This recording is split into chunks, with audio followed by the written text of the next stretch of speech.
ആരോഗ്യ കേന്ദ്രങ്ങളോടുള്ള ഇടത് സർക്കാരിൻ്റെ അവഗണനയ്ക്കെതിരെ മുസ്ലിം യൂത്ത് ലീഗ് ജില്ലാ കമ്മിറ്റി ജില്ലാ മെഡിക്കൽ ഓഫീസിലേക്ക് നടത്തിയ മാർച്ചിൽ സംഘർഷം.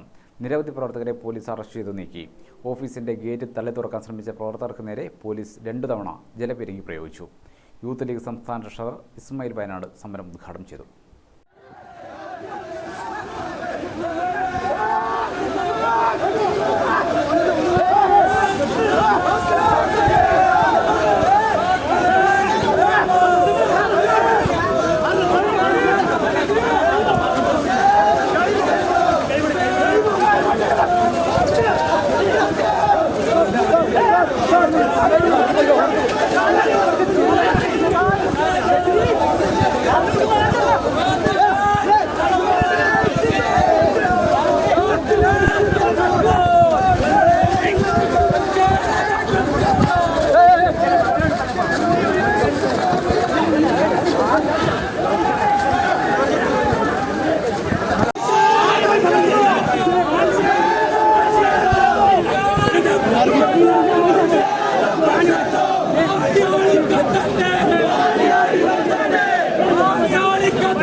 ഉദ്ഘാടന പ്രസംഗത്തിന് ശേഷം വീണ്ടും ഗേറ്റ് തള്ളി തുറക്കാൻ ശ്രമിച്ച പ്രവർത്തകരും പോലീസും തമ്മിൽ ഉന്തും തള്ളുമുണ്ടായി.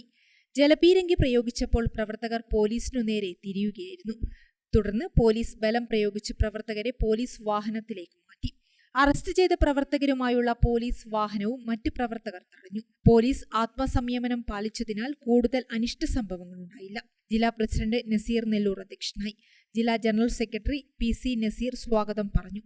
Althaf Mangadan, CP Rasheed, Khaleel Rahman, CP Shinoj, Thasleem Chattangunnu, K Sainudheen, Salam Poyanad, Shakir Adoor, advocate Aslam Parayath, Sajeer Iqbal, Askar Kannadiparamba, Naushad Thaliparamba, Jamsheer Alakkad തുടങ്ങിയവർ നേതൃത്വം നൽകി. Gramika news, Kannur. All India trade ടെസ്റ്റിൽ വർഷങ്ങളായുള്ള 100% വിജയചരിത്രത്തിന്റെ തിലക്കവുമായി മോഡേൺ ITI. സാങ്കേതിക വിദ്യാഭ്യാസ രംഗത്ത് 4.5 പതിറ്റാണ്ട് പിന്നിട്ട പരിശീലന പാരമ്പര്യം. കണ്ണൂരിൽ ആദ്യമായി കേന്ദ്ര ഗവൺമെന്റ് NCVT സ്ഥിരാംഗീകാരം നേടിയ ഏക സ്ഥാപനം മോഡേൺ ITI. കേന്ദ്ര സംസ്ഥാന സർക്കാരുകൾ അംഗീകരിച്ച വിവിധ തൊഴിലധിഷ്ഠിത എഞ്ചിനീയറിംഗ് കോഴ്സുകൾ, KGCE ഈവനിംഗ് ബാച്ചുകൾ, 100% പ്ലേസ്മെന്റ് അസിസ്റ്റൻസ്, 50% ഫീസ് ഇളവോട് കൂടിയ സ്കോളർഷിപ്പുകൾ.